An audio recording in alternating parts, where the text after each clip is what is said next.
नहमदुहु व नसल्ली अला रसूलिहिल करीम अम्मा बाद फ़ौज़ बिल्लाहि मिनश्शैतानिर्रजीम बिस्मिल्लाहिर्रहमानिर्रहीम।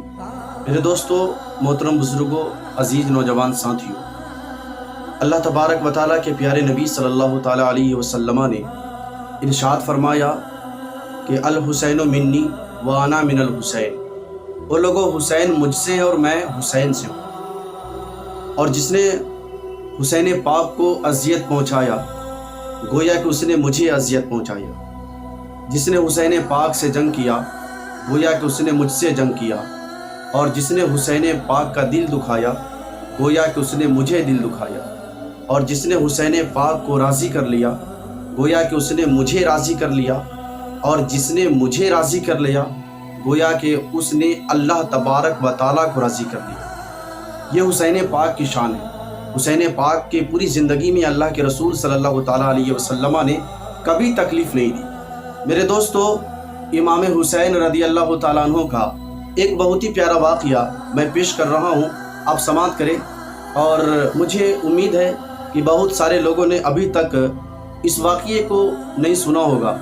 मैं पेश कर रहा हूँ, आप समाअत करें। इमाम हुसैन रज़ी अल्लाह ताला अन्हु के बारे में कहा जाता है कि मेरे हुसैन, बचपने के आलम में आपने एक शेर पाला था। बचपने के आलम में आपने एक शेर पाला था। और जब वो शेर जवान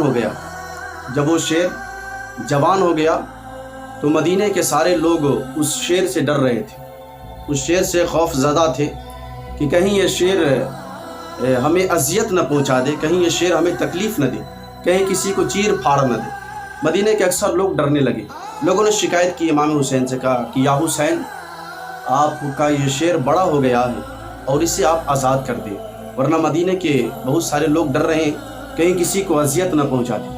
हुसैन पाक अबुल हारिस के पास गए, शेर के पास गए, कहा कि ऐ अबुल हारिस, मैं तुझे आज़ाद करता हूँ, और लेकिन एक वादा करता हूँ कि तुझसे मैं मुलाकात करूँगा। इराक़ की सरज़मीन पे एक जंगल है, उस जंगल में तुम जाओ, और मैं तुझसे वादा करता हूँ उसी जंगल के करीब एक न एक दिन हमारी और तुम्हारी मुलाकात होगी। वो शेर आज़ाद हो गया और इमाम हुसैन ने इराक़ भेज दिया। इराक़ में एक जंगल था, उस जंगल में जाकर वो शेर रहने लगा।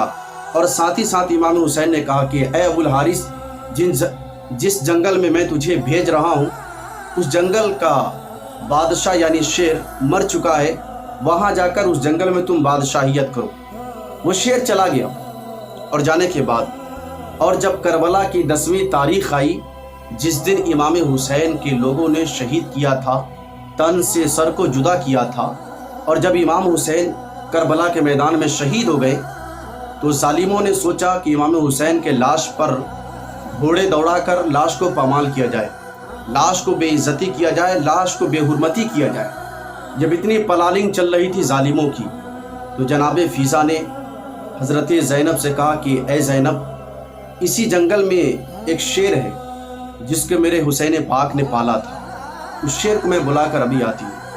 हज़रत फ़ीज़ा गई जंगल के करीब और आवाज़ दी कि ऐ अबुल हारिस, तुम्हारे आका व मौला हुसैन पाक के लाश पर घोड़े दौड़ाकर और लाश को पामाल करना चाहता है जालिम।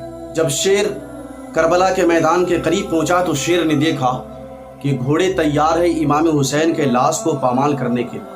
घोड़े तैयार है इमाम हुसैन के लाश पर दौड़ने के लिए। जैसे ही घोड़ा छलांग मारना चाहा, वैसी शेर ने फ़ौरन सेकेंडों में इमाम हुसैन के लाश के करीब जाकर वो शेर बैठा। और जब शेर बैठा, तो जालिमों ने देखा और घोड़ा ने भी अपनी निगाहों से देखा कि शेर आ गया है, और अगर उसके करीब मैं जाऊंगा इमाम हुसैन के लाश को पामाल करने के लिए, तो शेर हमें ही चीर फाड़ देगा। मेरे दोस्तों, हुसैन पाक का शान ऐसा शान है कि हुसैन पाक के लाश को हिफाजत करने के लिए शेर करबला के मैदान में पहुंचा। हुसैन पाक ऐसे हुसैन थे जिनसे मोहब्बत इंसान तो इंसान, जानवर भी किया करते।